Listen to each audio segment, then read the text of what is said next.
Bismillahirrahmanirrahim. Alhamdulillah.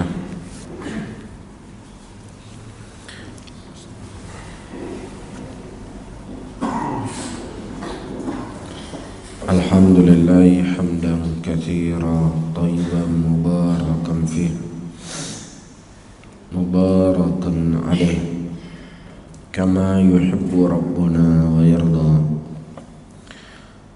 Asyhadu an la ilaha illallah wahdahu la syarika lah iqraran bihi wa tauhidan wa usalli wa usallim ala nabiyyina al-karim Muhammadin wa ala alihi wa ashabihi wa man tabi'ahum bi ihsanin ila yaumiddin. Ayyuhal ikhwah, saudara-saudaraku kaum muslimin dan kaum muslimat yang dirahmati oleh Allah, pada subuh kali ini kita akan melanjutkan pembahasan kita tentang pentingnya mempelajari akidah. Ilmu akidah adalah min afdalil ilm alal itlaq. Ilmu akidah adalah ilmu yang paling mulia secara mutlak. Antum belajar fikih, belajar hadis, belajar nahwu, belajar tentang akhlak, maka itu tidak ada sebanding keutamaan mempelajari akidah. Para ulama menyebutkan fadlul ilmi bi fadli ma'lumi. Kemuliaan sebuah ilmu itu dilihat dari sisi apa yang dipelajari dari ilmu itu. Ketika ilmu tersebut mempelajari tentang Allah, mengenal Allah, maka ilmu itu akan menjadi ilmu yang paling mulia secara mutlak. Dan ini merupakan awal dari kewajiban. Awal kewajiban seorang manusia itu adalah mempelajari akidah yang benar, mempelajari akidah yang lurus. Oleh karena itu Allah subhanahu wa ta'ala mensyaratkan melalui lisan Rasulnya, siapa yang masuk Islam, yang pertama yang harus dia pelajari sebelum dia pelajari salat, sebelum dia pelajari akhlak, sebelum dia mempelajari jual beli, harus dia memahami apa itu akidah. Karena asal akidah kembali kepada dua kalimat tauhid, la ilaha illallah Muhammadur Rasulullah. Inilah asal daripada akidah. Nah, ini asal daripada akidah. Oleh karena itu Rasulullah sallallahu alaihi salatu wasallam ketika mengutus Mu'adz bin Jabal radhiyallahu ta'ala anhu ke negeri Yaman, ya, sebagaimana hadisnya datang dari Abdullah bin Abbas yang dikeluarkan oleh Al-Imam Bukhari dan Al-Imam Muslim. Rasulullah sallallahu alaihi wasallam berkata kepada Mu'adz, "Ya Mu'adz, innaka ta'ti qauman min ahli al-kitab, falyakun awwala ma tad'u ilaihim asyhadu an la syahada la ilaha illallah wa fi riwayah ayuwahidullah. Wa in atauka lidzalik nam." Wahai Mu'adz, sesungguhnya kau akan mendatangi kalangan manusia dari kalangan ahlul kitab, maka yang pertama kali kamu serukan kepada mereka, ya, untuk mereka mentauhidkan Allah, mengesahkan Allah, untuk mengakidahkan, untuk mensucikan akidahnya mereka hanya untuk Allah subhanahu wa ta'ala. Fan ata'uka lidzalik, kalau seandainya mereka mentaatimu tentang masalah ini, baru kamu perintahkan mereka untuk salat satu hari satu malam 5 waktu. Jelas ya? Ini perintah yang pertama yang diperintahkan oleh Allah subhanahu, perintahkan oleh Rasulullah sallallahu alaihi wasallam. Karena tidak akan manfaat ibadah yang seseorang lakukan ketika tidak dibangun di atas akidah yang benar. Tidak akan berfaedah salat, tidak akan berfaedah zakatnya, tidak akan berfaedah hajinya ketika mereka tidak punya akidah yang benar. Orang-orang musyrikin, ya, sebelum diutusnya Rasulullah sallallahu alaihi wasallam, mereka juga berangkat haji. Mereka juga tawaf. Iya. Namun ibadah dan amalan yang mereka lakukan mereka campurkan dengan akidah yang fasidah, dengan akidah yang rusak. Ya, mereka melabaikan talbiyah, labbaik Allahumma labbaik, labbaik la syarika la illa syarikan lak. Ini talbiyahnya mereka. Labbaik Allahumma labbaik, labbaik la syarikan la illa syarikan lak. Ya Allah, kami datang menyambut panggilanmu ya Allah. Kami datang menyambut panggilanmu ya Allah, yang tidak ada sekutu bagimu kecuali sekutu yang kau ambilkan dia sebagai sekutu bagimu. Iya, jadi ada tambahan illa syarikan lak, kecuali sekutu yang memang kau jadikan mereka sebagai sekutu bagimu, Latta, Uzza dan Manat. Faidah hajinya mereka tidak ada faidah. Walaupun mereka berjalan dari jarak yang sangat jauh, berhari-hari mereka berangkat menuju ke Baitullah, namun ketika akidahnya rusak, ketika tauhidnya rusak, tidak akan manfaat haji yang mereka lakukan. Oleh karena itu, ya, Syekh Muhammad Aman Jami rahimahullah ditanya kepada beliau, ya Syekh, ya, beliau ditanya tentang Jamaatut Tabligh. Ya Syekh, bagaimana pendapat engkau tentang sebuah jamaah yang disebabkan mereka banyak orang yang bertaubat, yang tadinya pemabuk sekarang bertaubat, tadinya pencuri sekarang sudah bertaubat, yang tadinya tidak pernah sholat sekarang sholat. Ya, kata Syekh rahimahullah, perkara, ya, bukanlah perkara sholat. Ya, ad-din, perkara agama ini tidak semata-mata perkara sholat. Al-munafiqun, kata beliau, orang-orang munafik, mereka salat di belakang Rasulullah sallallahu alaihi wasallam. Satu saf dengan Abu Bakar Siddiq, satu saf dengan Umar bin Khattab, bermakmum di belakang Nabi, berjihad bersama Rasul. Apakah bermanfaat salat mereka? Dalam keadaan bermakmum di belakang Rasulullah sallallahu alaihi wasallam la yanfa. Bahkan Allah menyebutkan innal munafiqina fi darki asfali minan nar. Bahkan Allah menyebutkan orang-orang munafik itu berada di kera api neraka. Karena kata Syekh, al-ibrah tasihul aqidah. Ya, kata Syekh, yang paling terpenting dari dakwah adalah pembenaran akidah, pembenaran tauhid, pensucian hati dan jiwa dari noda-noda kesyirikan dan noda-noda akidah yang fasidah. Dengan itulah dibangun di atasnya salatnya, dibangun di atasnya hajinya, dibangun di atasnya amalan-amalannya.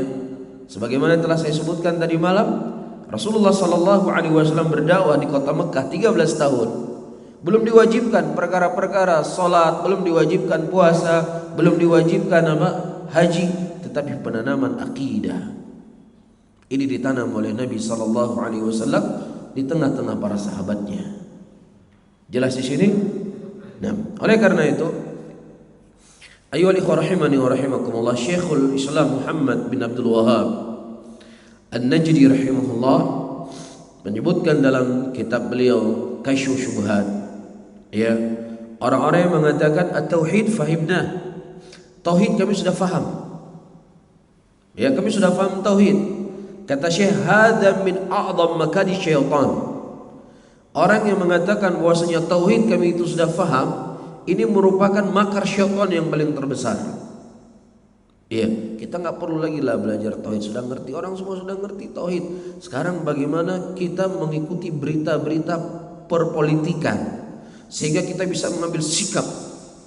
Seorang muslim bisa mengambil sikap, bagaimana sikap yang harus dilakukan ketika pemimpin pemerintah mengambil kebijakan ini. Itu harus kita pantau terus. Ya, sibuk sama hal yang seperti ini. Ya, sibuk dengan hal-hal yang itu tidak memberikan, ya, makna ibadah dalam kehidupannya. Dan bersama dengan itu mereka tidak peduli dengan tauhid, tidak peduli dengan akidah. Yang penting berkumpul, yang penting bersama-sama. Tidak ada tasihul akidah, tidak ada pembenaran tauhid. Ini salah. Ya. Nah, Syekh Muhammad bin Abdul Wahhab An-Najdi disebutkan oleh Syekh Ibrahim Al-Syekh rahimahullah di dalam kitab Syarah Kasyfus Syubhat, ya, ketika Syekh Muhammad bin Abdul Wahhab beliau selesai mengajarkan kitab tauhid. Antum sudah pernah belajar kitab tauhid? Sudah pernah dari A sampai Z, dari A sampai akhir. Tebal kitabnya. Dikarang langsung oleh Syekh rahimahullah. Ya, dari A sampai akhir. Perlu untuk mengetahui kitab Tauhid, ya, yang ditulis oleh Syekh Muhammad bin Abdul Wahhab An-Najdi. Di dalamnya berisikan tentang ayat-ayat Al-Quran tentang makna tauhid, tentang makna syirik. Di dalamnya berisikan hadis-hadis Rasulullah sallallahu alaihi wasallam penjabaran tentang tauhid dan penjabaran tentang syirik. Dan hampir tidak ada ucapan beliau. Kalaupun ada ucapan manusia selain Rasulullah, beliau menukilkan ucapan para sahabat Nabi. Ya, silakan antum baca. Apa sisi kesalahan dan kesesatan yang ada dalam kitab ini? Tidak akan pernah didapatkan. Karena isinya semua ayat Quran. Isinya apa? Semua ayat Al-Quran. Bahkan pernah ada cerita, ya, ada seseorang yang dia sangat membenci Syekh Muhammad bin Abdul Wahhab karena isu-isu yang tersebarkan. Akhirnya orang ini dihadiahkan buku, ya, buku syarah Kitab Tauhid Fathul Majid. Diberikan hadiah, tapi lapik bukunya dihilangkan, jadi nggak dikenal siapapun nulisnya. Ya, kemudian dia baca, dia katakan, Masya Allah, bukunya sangat bagus. Isinya ayat Quran, hadis Nabi, ayat Quran, hadis Nabi, ucapan sahabat Nabi, ucapan apa? Para ulama. Luar biasa bukunya ini. Saya nggak pernah membaca buku seperti ini. Ya, kemudian dikatakan ini bukunya Syekh Muhammad bin Abdul Wahhab. Bisa difahami, ya? Nah, terkadang memang orang hanya sekedar termakan isu. Guru-gurunya kami Syekh Mukbil rahimahullah, beliau berasal dari negeri Yaman, berangkat ke Arab Saudi pada waktu itu dengan maksud dan tujuan untuk bekerja, bukan untuk belajar, untuk bekerja, untuk mencari nafkah. Kemudian Allah Subhanahu wa taala mentakdirkan beliau sakit. Nah, ketika beliau sakit, beliau diberikan hadiah 2 buku pada waktu itu. Satu buku syarah Kitab Tauhid Fathul Majid, dan satunya buku syarah Sahih Bukhari. Ya. Ketika beliau sakit, beliau baca kitab Tauhid Fathul Majid tadi. Dan kemudian beliau mendapatkan dalam kitab ini sesuatu perkara yang menyelisih banyak ibadah-ibadah, amalan-amalan dilakukan di negeri saya, kata Syekh. Semenjak itu beliau mulai belajar, masuk ke Jamiah Islamiyah Madinah. Ya, sampai beliau pulang, buka pesantren, buka ma'had, ya, dan santrinya dari seluruh dunia datang ke tempat beliau. Dan murid-murid beliau tersebar di seluruh negeri Yaman. Tidak ada masjid-masjid di negeri Yaman kecuali di situ ada muridnya Syekh rahimahullah. Sebab hidayah yang Allah berikan kepada beliau apa? Sebab membaca Kitab Tauhid, syarah Fathul Majid, syarah Kitab Tauhid. Jelas, ya? Nah, kita kembali kepada cerita. Ketika Syekh Muhammad bin Abdul Wahhab An-Najdi selesai mengajarkan Kitab Tauhid, kata beliau, wahai murid-muridku, insyaallah kita akan mengulangi kembali Kitab Tauhid ini. Kita ulang kembali. Kemudian kata mereka, ya Syekh, tauhid fahimna. Ya Syekh, masalah tauhid, masalah akidah kami sudah faham. Jangan tauhid teruslah yang dipelajari, yang lain. Kemudian kata Syekh, baik, saya ingin melihat kalian faham dengan tauhid atau tidak. Ya, saya ingin melihat kalian faham dengan tauhid atau tidak. Kemudian setelah beberapa lama Syekh mendatangi murid-muridnya. Dan kemudian beliau berkata, saya mendengar sebuah khobar, ya, ada seseorang yang berzina dengan ibunya. Teriak mereka, astagfirullah. Bagaimana mungkin ada seorang anak menzina ibunya sendiri? Kaget mereka, luar biasa mendengar khobar seperti ini. Tapi kata Syekh, nanti coba saya pastikan apakah benar beritanya seperti ini atau bagaimana. Kemudian ternyata datang khobar, ternyata ada seseorang yang menyembelih untuk selain Allah Subhanahu wa taala. Dan ketika mereka mendengar berita itu, biasa. Enggak seperti mereka mendengar apa? Berita sebelumnya. Kemudian kata Syekh, kalian belum paham dengan tauhid. Kalian belum paham dengan akidah. Ini muridnya Syekh loh. Sudah belajar kitab tauhid A sampai selesai, A sampai Z, gurunya Syekh. Kalau kita gurunya siapa? Sangat jauh. Ini langsung penulis kitab, ulama besar, mengajarkan kepada mereka, kata Syekh, kalian belum paham tauhid. Paham dari sisi mana mereka belum paham tauhid? Ya, dari sisi ketika disebutkan tentang perzinahan. Perzinahan ini adalah maksiat, dosa besar. Tapi kalau seandainya dia walaupun tidak sempat bertaubat, Allah bisa ampunkan dosanya. Jauh dibandingkan apa? Syirkun billah. Lebih jauh dosanya dibandingkan dengan kesyirikan kepada Allah, yang seandainya noda kesyirikan tersebut ya tersimpan dalam hati seorang manusia, kemudian dia dibakar dalam neraka selama-lamanya, tidak akan hilang noda tersebut. Ya, jadi mereka menganggap dosa syirik itu kecil, dosa maksiat apa? Itu sangat besar. Berarti belum paham tauhid kamu. Belum mengerti tentang akidah yang benar, belum ada pengagungan dalam hati tentang akidah. Ini seseorang belum mengenal manhajus salaf. Belum mengenal manhaj yang benar, manhaj yang lurus. Ya, seperti yang saya telah isyaratkan tadi malam, kita terkadang memahami agama, memahami akidah hanya sebatas retorika dalam berbicara. Ya, ketika ada seseorang berbicara dengan retorika yang sangat hebat, apapun akidah yang dia punya nggak kita peduli. Ini kita nggak mengerti tentang akidah. Tidak ada kecintaan tauhid dalam jiwa kita, tidak ada kecintaan akidah dalam hati dan jiwa kita.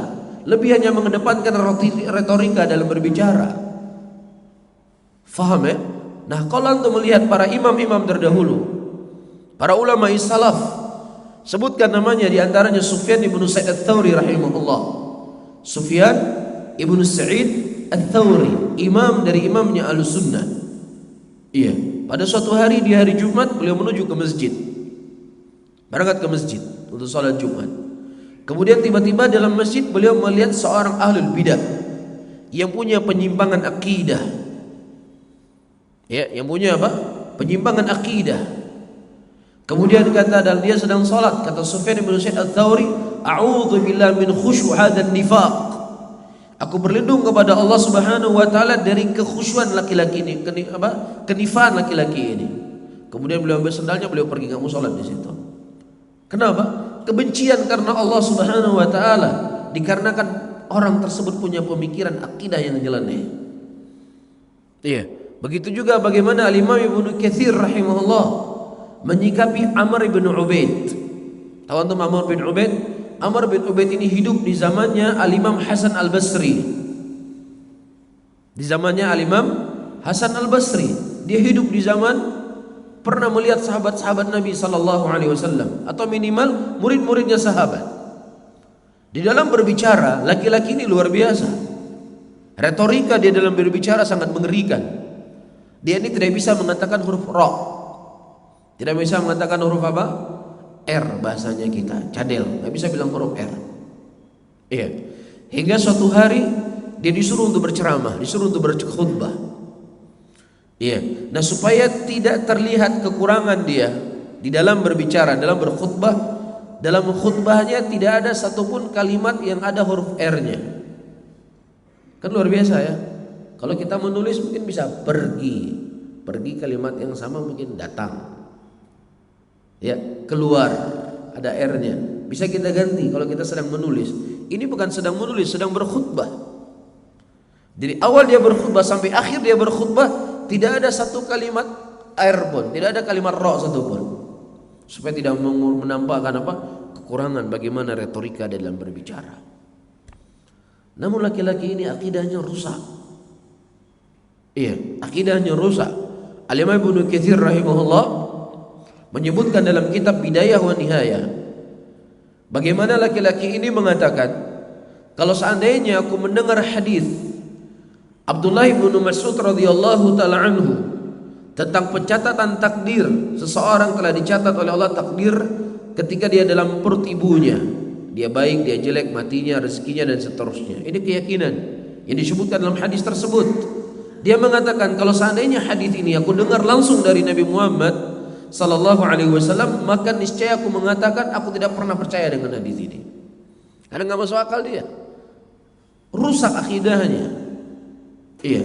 Sampai-sampai dia mengatakan, kalau seandainya hadis ini langsung aku dengar dari Allah Rabbul Alamin, maka niscaya aku mengatakan, ya Allah, Engkau tidak mendatangkan kepada kami bukti yang nyata, tidak mendatangkan kepada kami perjanjian yang benar.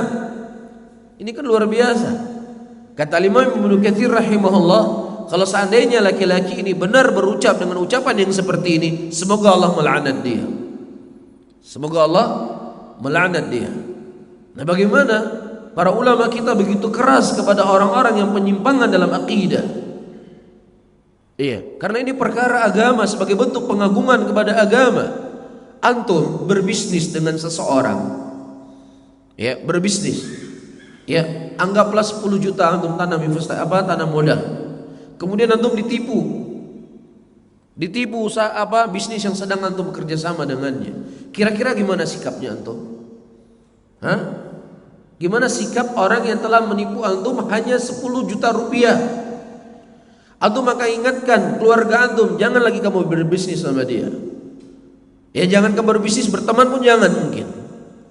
Ya, nah setiap ada orang yang ingin berbisnis dengan dia, antum maka ingatkan, hati-hati, jangan kamu berdagang sama dia. Saya sudah rugi sama dia 10 juta. Nah, bisa saja kerugian 10 juta tadi disengaja atau tidak disengaja, bisa saja. Tetapi kita Masya Allah keluar kesana kemari mengingatkan bahayanya orang ini. Apakah 10 juta rupiah itu lebih berharga dari masalah akidah? Apalah 10 juta itu lebih berharga dibandingkan dengan din? Yang ini merupakan perkara di mana Rasulullah diutus oleh Allah Subhanahu wa taala untuk menegakkan agama. Tertumpah darah beliau, sakit beliau, habis waktu beliau untuk menegakkan agama. Apakah 10 juta itu lebih berharga buat kita? Yang seharusnya sesuatu perkara yang bisa merugikan dunia kita ingatkan bahayanya orang tersebut. Nah, tentunya dalam perkara agama itu harus lebih tertanam kepada jiwa dan hati kita kecintaan kepada akidah. Oleh karena itu para ulama menyebutkan, di antara makna seseorang itu memahami akidah, di antara makna seseorang memahami tauhid, di antara makna seseorang mencintai Rasulullah sallallahu alaihi wasallam, dia membela Rasulullah dan membenci orang-orang yang mereka menyimpang dari sunnahnya Rasulullah sallallahu alaihi wasallam. Oleh karena itu para ulama menulis buku yang sangat banyak. Untuk apa? Untuk membela sunnah Rasulullah, untuk membela akidah Nabi Muhammad sallallahu alaihi wasallam. Nah, kalau seandainya misalkan ada seseorang yang mengingkari hukum jenggot, katanya jenggot itu seperti kambing, antum marah atau tidak? Marah atau tidak antum? Marah. Ini bagian dari sunnah Rasulullah, dan perkara akidah, perkara tauhid itu asas agama yang lebih agung daripada apa? Memelihara jenggot. Memelihara jenggot itu agung, mulia. Tapi masalah akidah, masalah tauhid, ini lebih agung daripada itu semuanya. Lebih agung dari itu semuanya. Seperti yang telah saya nukilkan tadi. Di antaranya juga, sebagaimana disebutkan oleh Imam Ibnu Katsir, oleh Imam Muslim dalam sahihnya, bagaimana Abdullah bin Umar radhiyallahu taala anhu diadukan kepada beliau, ada seorang laki-laki yang bernama Ma'bad al-Juhani, yang dia mengatakan al-umrul unuf, Allah tidak mengetahui apa yang dilakukan oleh seorang hamba kecuali setelah hamba tersebut melakukannya. Ini menyelisih akidah Ahlussunnah. Jadi Allah tidak mengetahui apa yang kita lakukan kecuali setelah kita lakukan. Bisa difahami? Ini adalah akidah yang menyelisih akidah Ahlussunnah. Karena Ahlussunnah dalam masalah takdir, itu ada 4 rukun yang harus dia percaya. Yang pertama apa? Ilmu. Segala sesuatu yang terjadi di muka bumi ini telah diilmui oleh Allah Subhanahu wa taala. Jelas ya? Jadi Allah tidak mengerti dan Allah tidak mengetahui, bukan Allah tidak mengetahui apa yang kita lakukan setelah kita lakukan. Ini akidah yang fasidah. Tapi akidah Ahlussunnah meyakini Allah mengilmui segala sesuatu apa yang terjadi di muka bumi ini sebelum itu terjadi. Setelah Allah mengetahui, Allah catat. Ilmunya Allah, bukan setelah, ilmunya Allah catat. Tidak, kalimat setelah saya ganti. Allah mengetahui segala sesuatu yang terjadi di muka bumi ini, kemudian Allah catat. Kemudian setelah Allah catat, Allah punya masyiah, punya keinginan. dan kemudian Allah ciptakan apa yang Allah inginkan tersebut. Iya. Nah, orang Qadariyah mereka meyakini Allah tidak mengetahui apa yang dilakukan oleh seorang hamba kecuali setelah hamba itu melakukannya. Nah, perkara ini diadukan kepada Abdullah bin Umar. Iya. Apa jawaban Abdullah bin Umar? Apakah Abdullah bin Umar menjawab, ya ambil yang baik-baik dari dia, tinggalkan yang jelek-jelek. Pokoknya kita bersatu ya, bersatu. Tinggalkan yang baik-baik, ambil yang baik-baik darinya, tinggalkan yang jelek-jelek. Pasti ada kebaikan sama dia. Ya pasti. Iblis saja ada kebaikannya. Khamar juga ada kebaikan, ganja juga ada kebaikan. Semua ada kebaikan. Ya enggak? Tetapi kebaikannya itu tidak sebanding dengan kejelekan dan kerusakan yang terjadi. Bisa difahami ya? Kata Abdullah bin Umar, sampaikan kepada mereka, saya berlepas diri dari mereka dan mereka berlepas diri dari saya. Saya bukan bagian dari mereka dan mereka bukan bagian dari saya, kata Abdullah bin Umar. Dan kalau seandainya mereka menginfakkan satu gunung emas Uhud, maka Allah tidak akan menerima sedekahnya mereka sampai mereka beriman dengan takdir. Iya, Imam Syafi'i rahimahullah di masa beliau, di zaman beliau, itu masa dan zaman orang-orang sibuk dengan ilmu filsafat. Sibuk dengan ilmu filsafat. Iya, sehingga kalau kita menukilkan ucapan-ucapan Al-Imam Syafi'i, sangat banyak ucapan-ucapan Al-Imam Syafi'i rahimahullah yang membantah tentang ilmu filsafat. Karena telah merusak akidah, telah merusak tauhid, diperangi oleh Al-Imam Syafi'i rahimahullah. Begitu juga Syekhul Islam Ibnu Taimiyah rahimahullah di zaman beliau. Ya, tersebarnya ilmu filsafat, tersebarnya akidah fasidah, dan sangat banyak buku yang beliau tulis membantah pemikiran-pemikiran tersebut. Sampai-sampai kata Syekhul Islam Ibnu Taimiyah rahimahullah, kalau seandainya aku tidak mengkritisi akidah mereka, kalau seandainya aku tidak membicarakan manhajnya mereka, maka niscaya aku akan diangkat oleh mereka seorang ulama yang punya kedudukan yang sangat tinggi, kata Syekhul Islam. Ya, jadi kalau saya diam cuma berbicara hal-hal yang itu tidak ada perselisihannya, ya bisa diterima oleh banyak orang, kata beliau, saya akan diangkat oleh mereka kedudukan yang sangat tinggi, ya, kalah yang lainnya. Tapi ketika saya berbicara tentang akidah, ketika saya membantah akidah mereka, ya, sampai-sampai ada sebuah buku, ya, Syekhul Islam menulis buku Rad al-Bakri. Iya, Rad al-Bakri. Nah, di footnote-nya dan di ta'liqnya ditulis, nah buku ini membantah seorang yang punya akidah yang fasidah, yang dia sudah diingatkan oleh gurunya, kamu jangan main-main sama Ibnu Taimiyah, habis kamu. Kalau kamu membantah dia berarti sama saja dengan kamu membongkar aibmu sendiri.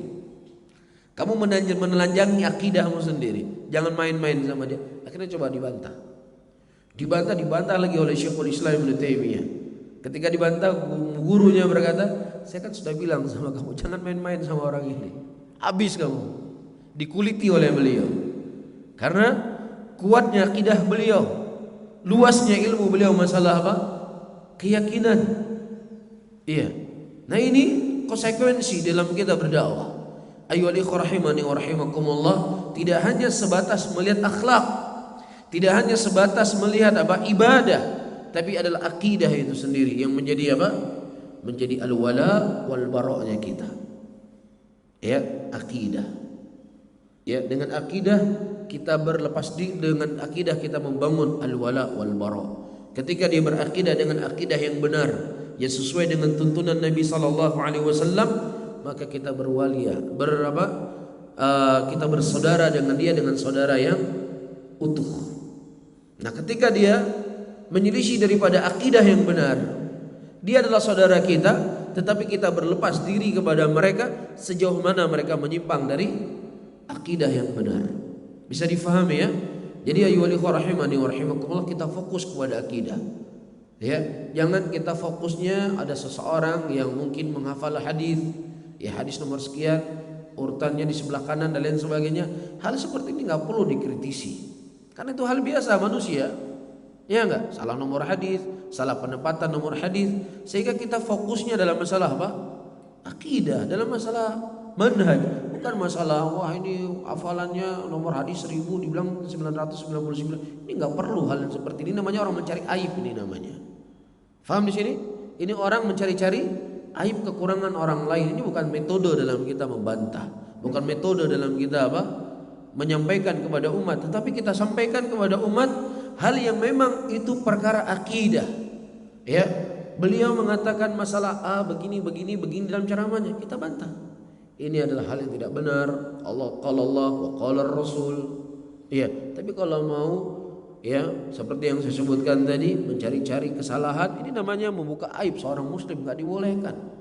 Makanya dibutuhkan seseorang ketika mau membantah ilmu. Iya, Allah Subhanahu wa taala, dengannya saya tutup pengajian di subuh kali ini.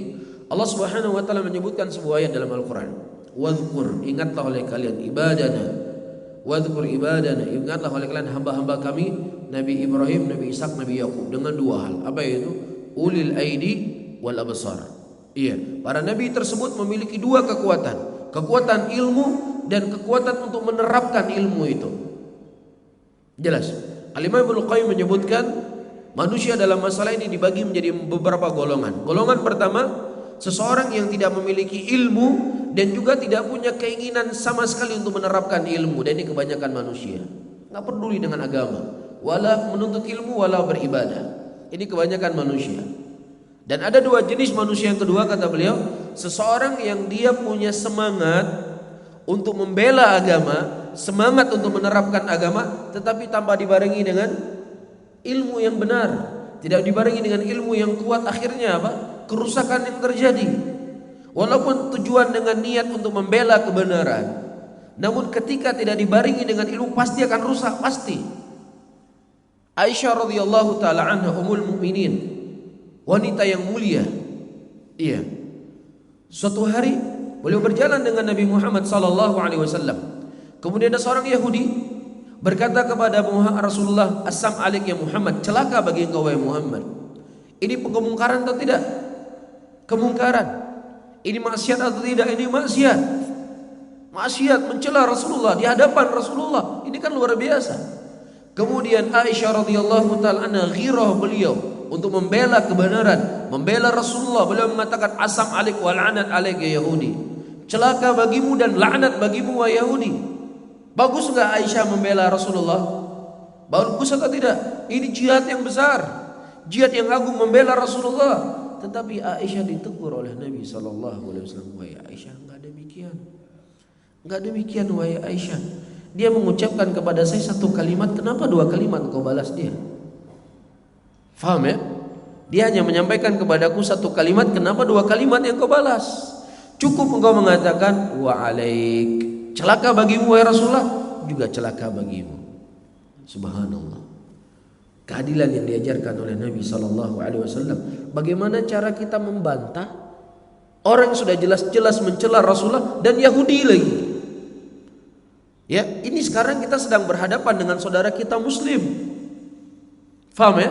Sekarang kita sedang berhadapan dengan saudara kita muslim yang mereka salat, yang mereka puasa, ya, yang ada loyalitas kita dengan mereka, kemudian mereka terjatuh dengan kesalahan, maka ada apa?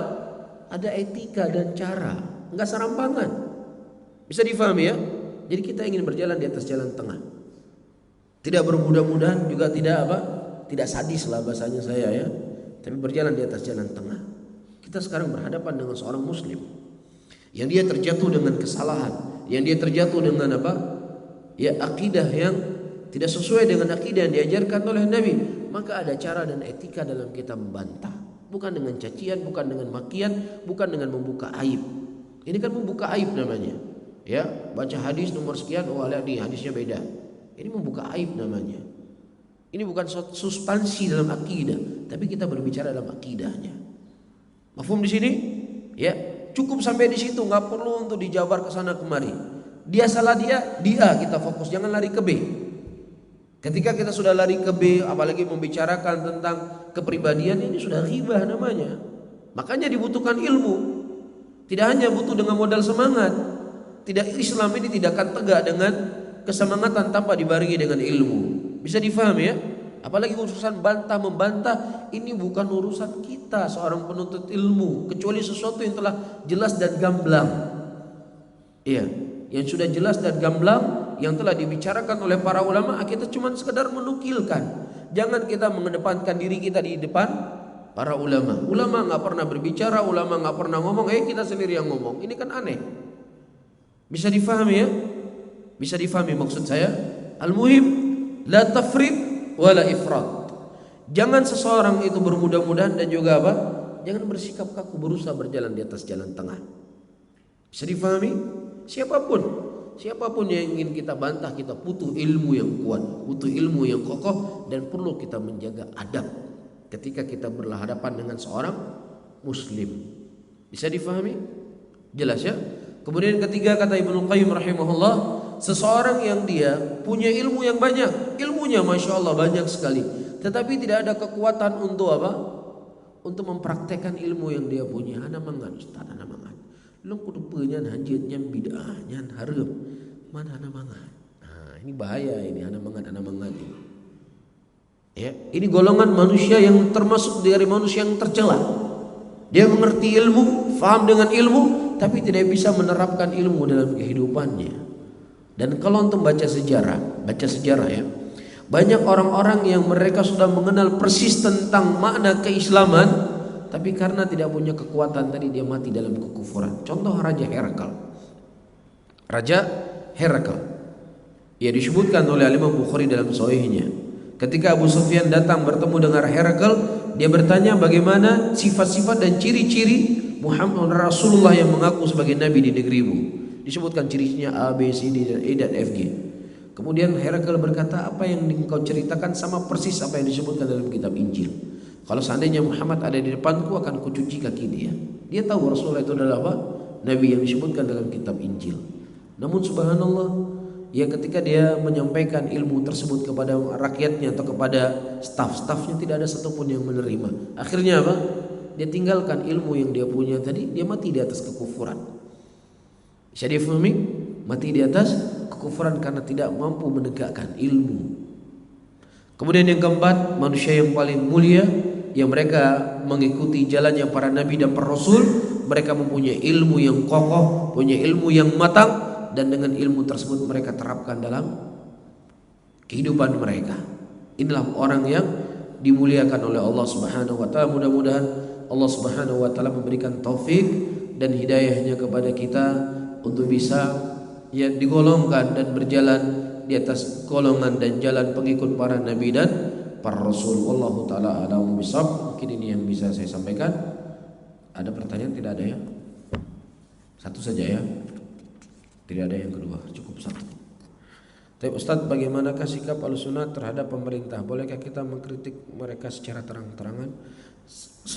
Nah, sepertinya masalah ini sudah sangat sering saya sampaikan di sini ya. Ya sudah sangat sering saya sampaikan. Ya. Ayyuhal ikhwah rahimani wa rahimakumullah. Ya, saya sebutkan sedikit kisah Utsman bin Affan radhiyallahu taala anhu warda. Ya, sampai beliau terbunuh.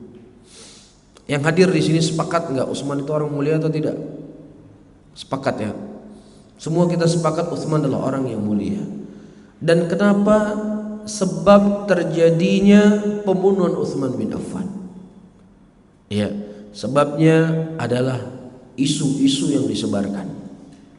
Isu-isu yang disebarkan yang tadinya 2 orang naik ke 4 orang, dari 4 orang naik ke 8 orang, naik ke 10 orang, 100, 200, 300 terus. Karena dimulai dari apa? Pembicaraan secara pribadi. Utsman begini, Utsman begini, Utsman begini, Utsman begini. Ya, kemudian sampai menjadi komunitas yang sangat besar. Ketika sudah terjadi fitnah yang besar tadi, musuh-musuh Allah tinggal masuk, gampang dia masuk.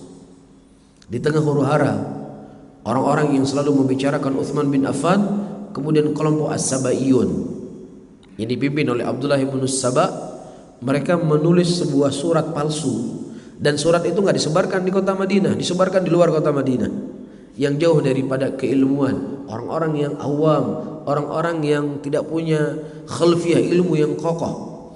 Ya, mereka menulis surat atas nama Aisyah. Ya. Aisyah berkata dalam surat yang disebarkan pada waktu itu, berita hoaks ya bahasa kita sekarang, ya, untuk kaum muslimin di sebuah tempat untuk menjatuhkan pemerintahan Utsman bin Affan karena dia orang yang bejat begini dan begini. Disebarkan surat. Ini kan suasana sudah panas, ditambah lagi surat itu, ya semakin menjadi-jadi. Ya, semakin menjadi-jadi. Ini Ummul Mukminin, istri Nabi, sudah perintahkan kita untuk menjatuhkan Utsman. Iya, akhirnya ditanya oleh Masruq Ibnu Ajda Al-Hamdani, "Wahai Ummul Mukminin, apakah engkau menulis surat ini untuk memerintahkan manusia menjatuhkan Utsman bin Affan?" Kata Aisyah radhiyallahu taala anha, "Aku tidak pernah menulis hitam di atas putih semenjak engkau duduk di sini. Tidak pernah aku perintahkan." Ini dusta. Ini apa? Dusta sampai terbunuhnya Utsman bin Affan radhiyallahu taala anhu. Saya ulangi kembali, apa sebabnya? Pembicaraan yang tadi 2 orang, 3 orang, terus dan seterusnya. Ya. Nah, kalau seandainya Utsman saja dibicarakan, ya, kemudian sampai beliau dibunuh, apalagi orang di bawah Utsman bin Affan radhiyallahu taala anhu. Apakah, saya ingin bertanya, orang-orang yang mencela pemerintah hari ini, antum bisa menjamin enggak kalau Utsman bin Affan jadi presiden antum tidak bicarakan? Antum bisa jamin enggak? Hah? Kalau seandainya Utsman bin Affan menjadi presiden negara Republik Indonesia, antum masih ada jaminan enggak berbicara kepada dia? Wallahi saya katakan tidak ada jaminan. Orang-orang yang lebih mulia daripada antum hidup di zaman apa?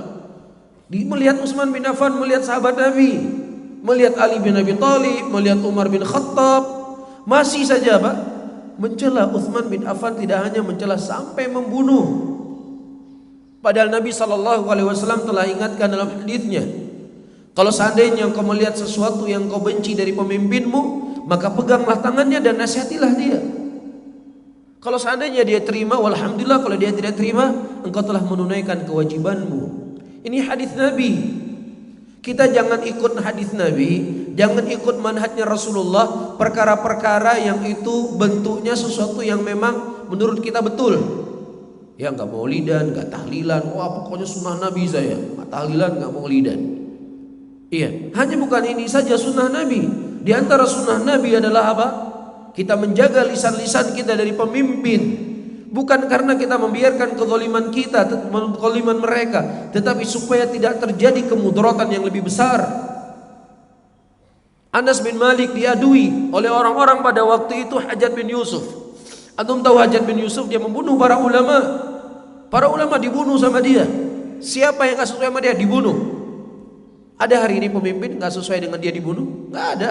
Ini dibunuh, siapa saja dibunuh. Sa'id bin Zubair, imamnya tabi'in, imam tabi'in, gak tanggung-tanggung, imamnya tabi'in, dibunuh oleh Hajjaj bin Yusuf, dipenggal kepalanya. Datang orang-orang kepada Anas bin Malik, "Ya Anas, ini Hajjaj bin Yusuf sudah sangat zalim sekali dia." Iya. Apa kata Anas bin Malik? Kata Anas bin Malik, "Isbiru, la ya'ti zamanun illa ba'du syarrun minhu, hakadha sami'tu min nabiyyukum sallallahu alaihi wasallam." Kata Anas bin Malik, sabar kalian, tidaklah datang suatu zaman kecuali zamannya setelah lebih jelek daripada zaman sebelumnya. Dan demikianlah aku dengar hadis ini dari Nabi kalian sallallahu alaihi wasallam. Apakah Anas dikatakan pengecut? Kalau seandainya beliau ingin mengumpulkan penduduk kaum muslimin pada waktu itu, akan bisa berkumpul di bawah benderanya Anas bin Malik. Tapi beliau justru bersabar. Dan sabarnya Anas bin Malik, Allah Subhanahu wa taala memberikan keberkahan kepada muslimin. Setelah mati Hajjaj bin Yusuf, diganti dengan Umar bin Abdul Aziz rahimahullah, kesabaran. Iya. Ya, sebagaimana kemarin faedah disebutkan oleh Ustaz kami Ustaz Dzulqarnain hafizahullah, bagaimana ketika kaum Nabi Musa menghadapi Fir'aun, menghadapi kekejaman Fir'aun, kezaliman Fir'aun, mereka berdoa kepada Allah Subhanahu wa taala untuk diberikan apa? Diistirahatkan dari Fir'aun, dan Allah mengabulkan doa mereka. Allah sebutkan, kami kabulkan doanya. Setelah berapa tahun? 40 tahun baru Allah musnahkan Fir'aun. 40 tahun Allah kabulkan doanya, kemudian dimusnahkan oleh Allah Fir'aun selama berapa tahun? Setelahnya, 40 tahun setelahnya. Ini kan luar biasa. Iya, sabar. Sabar dan sabar saudara-saudaraku muslimin, berdoa. Ya, jangan sampai nanti di yaumul qiyamah antum dituntut sama Allah, ya fulan kenapa engkau membunuh? Siapa? Saya nggak pernah membunuh ya Allah. Saya nggak pernah membunuh manusia. Kenapa saya dicatat sebagai orang yang membunuh dalam catatan amalan saya? Memang betul kita tidak membunuh, tetapi dengan sebab pembicaraan kita, sebab omongan kita, 2 orang naik ke 4 orang, per 100 orang, 1000 orang, kemudian terjadi pemberontakan dan terjadilah pembunuhan dan pembantaian di tengah-tengah muslimin. Ya cukupkan oleh kalian manhajnya Ahlussunnah, cukupkan akidah yang diajarkan oleh Nabi. Ini perkara yang muhkam. Nah, sesuatu yang perkara yang mutasyabih dibawa kepada yang muhkam, jangan yang muhkam dibawa ke yang mutasyabih. Ini namanya thariqah al-bidah di dalam apa? Memahami dalil. Ahlussunnah mereka memahami dalil apa? Yang mutasyabih dibawa kepada muhkam, bukan yang muhkam dibawa kepada yang mutasyabih. Ini sudah sering kita ingatkan. Wah Ustaz, itu kan buktinya Aisyah radhiyallahu taala anha keluar dari pemerintahan Ali. Siapa bilang Aisyah keluar dari pemerintahan Ali? Ya tidak benar Aisyah keluar dari pemerintahan Ali. Justru Aisyah ketika ditanya siapa yang harus kami taati, Ali yang harus kalian taati. Dan pada waktu itu Aisyah tidak datang ke tempat Ali, tapi beliau datang ke Kufah pada waktu itu. Ini dalil-dalil orang bolehnya demo. Ya buktinya Aisyah pergi bersama-sama Tolha dan kaum muslimin ke tempat Ali. Kadzdzab. Ini mereka tidak mendatangi Ali. Baca sejarah dengan benar. Dan kalau seandainya pun Aisyah telah bertobat kepada Allah, bagaimana seseorang berdalilkan dengan sesuatu yang Aisyah sudah bertobat di situ? Bisa difahami ya? Agama ini sudah jelas, sudah gamblang. Jadi suka membawa ayat-ayat kisah lagi Said bin Jubair keluar dari pemerintahan Hajjaj bin Yusuf. Ini dalilnya. Ulama-ulama pada zaman itu keluar dari pemerintahan pemerintahan siapa? Hajjaj bin Yusuf. Ya akhi, ini sesuatu yang mutasyabih. Kan kita sudah sepakat semuanya. Ucapan seseorang bisa diterima, bisa ditolak kecuali pemilik apa? Pemilik kubur ini. Nabi SAW mengatakan isbiru, sabar kalian. Kenapa ucapan Nabi kemudian ditolak dengan perbuatan Said bin Jubair? Katanya ngakunya Ahlussunnah, ngakunya hadis Nabi yang paling terdepan. Kenapa ketika tidak sesuai dengan hawa nafsu kita, hadis kita tolak, kita bawa apa? Sesuatu yang mutasyabih. Ini kan mutasyabih namanya. Nah, yang mutasyabih ini kita bawa kepada muhkam. Berarti Said bin Jubair beliau berijtihad dan ijtihad beliau salah. Dan bukan saya menyalahkan Hasan Al-Basri yang hidup di zaman tersebut. Beliau menyalahkan sikap sebagian para ulama yang keluar dari pemerintahan Hajjaj bin Yusuf. Bagaimana kemudian perkara ini jadikan dalil untuk menolak hadis Nabi SAW? Bisa difahami ya? Jadi sunnah itu saya katakan bukan hanya sekedar tidak maulidan, tidak tahlilan, tidak kenduri 7. Bukan ini sunnah, bukan hanya sekedar ini sunnah. Tapi sunnah itu segala aspek kehidupan Nabi dalam masalah akidah, dalam masalah menghadapi pemerintah. Dan saya tegaskan kembali, bukan kita meyakini bahwasanya pemerintah itu tidak dosa, bukan. Tetapi dengan maksud dan tujuan supaya apa? Tidak terjadi kemudaratan yang lebih besar. Ini tujuannya. Ya, sehingga banyak orang-orang di luar sana mengatakan ya mereka itu murjiah. Karena kalau seandainya ada ulama yang berbuat salah, mereka katakan salah. Tapi kalau ada pemerintah yang berbuat salah, mereka tidak salahkan. Ini kan murjiah namanya. Siapa yang tidak menyalahkan? Orang murjiah, mereka meyakini bahwasanya kezaliman, kemaksiatan dilakukan oleh seseorang ini tidak mengubah daripada keimanannya. Kita tidak mengatakan demikian. Mereka melakukan kezaliman, tetap mereka zalim. Mereka melakukan maksiat, tetap mereka pelaku maksiat. Dan mereka akan dihisap oleh Allah dari kezaliman dan maksiat yang mereka lakukan. Tetapi bukan dengan cara apa? Membicarakan kejelekan mereka ketika kita berhadapan dengan pemerintah, karena akan memunculkan mudarat yang lebih besar. Seperti kisah Utsman bin Affan, 2 orang, 3 orang, 100 orang, 1000 orang, 2000 orang, 3000 orang, sudah semakin panas, masuk isu, akhirnya apa? Demonstrasi, lari kepada perkara-perkara yang lainnya. Suriah, antum tahu Suriah? Ya, kita sepakat Bashar al-Assad ini orang zalim, orang bejat, orang jelek. Mungkin manusia yang paling jelek di muka bumi ini mungkin. Faham di sini? Iya. Namun kejelekan yang ada oleh Bashar al-Assad, apakah kejelekan tersebut lebih jelek dibandingkan dengan sekarang ketika dia tidak ada pemberontakan? Ribuan muslimin, ratusan ribu, mungkin jutaan muslimin sudah meninggal. Jutaan sudah meninggal. Mana yang lebih baik dengan keadaan mereka dahulunya? Mana yang lebih baik saya katakan? Betul, orang-orang Sunni pada waktu itu urusan apa saja dipersulit. Biar kita mengurus KTP, mengurus tanah dan lain sebagainya dipersulit oleh dia. Karena apa? Sunni. Nah, kesulitan-kesulitan yang dihadapi oleh muslimin pada waktu itu, apakah kesulitan sebanding dengan kesulitan yang ada sekarang ini? Enggak sebanding. Jauh sekali. Bisa difahami ya? Nah, ini terjadi pemberontakan demonstrasi asalnya 100 orang. Bertambah, masuk orang-orang kafir setelahnya. Jadi sekarang bukan lagi urusan antara rakyat dengan pemimpinnya, sudah ada negara-negara besar di belakangnya. Akan sulit. Siapa yang dirugikan? Orang Islam tetap yang dirugikan. Orang Islam tetap dirugikan. Ya di Suriah itu, bapak dan ibu-ibu atau di bapak yang dimuliakan oleh Allah, atau di negeri Arab, mereka cuma punya minyak di sana. Negeri kita ini, Indonesia ini seperti surga. Ya, kekayaan alam, minyaknya ada, keindahan alamnya luar biasa. Antum nggak pernah dapatkan keindahan alam di sebuah negeri dibandingkan dengan negeri kita Indonesia. Udaranya masya Allah enak. Di tempat lain musim dinginnya luar biasa, minus. Musim panas sampai 50 derajat Celcius. Negeri kita masya Allah, ya kita bisa hidup dengan tenang di sini. Udaranya enak, pemandangannya indah. Apalagi nikmat Allah yang ingin kita dustai. Jelas di sini. Nah, kewajiban kita semuanya untuk mempertahankan negara kita ini yang telah diperjuangkan oleh pejuang-pejuang Islam. Wajib kita sebagai anak bangsa untuk menjaga negeri ini. Nah, untuk menjaga keamanan negeri ini dengan kita mentauhidkan Allah, mempelajari akidah, dengannya Allah memberikan apa? Kenikmatan atau memberikan keberkahan bagi negeri kita. Bisa difahami ya? Saya tekankan kembali, bukan kita tidak membiarkan kezaliman, tetapi kita menahan kezaliman dengan cara yang baik, dengan cara yang benar yang diajarkan oleh Nabi sallallahu alaihi wasallam. Bisa difahami ya? Ingat, Uthman bin Affan, saya tekankan kembali, fitnahnya terjadi pembicaraan dari 2 orang, terus berlanjut sampai terbunuhnya beliau Amirul Mukminin radhiyallahu taala anhu. Mungkin ini bisa saya sampaikan, mudah-mudahan bermanfaat bagi saya sendiri.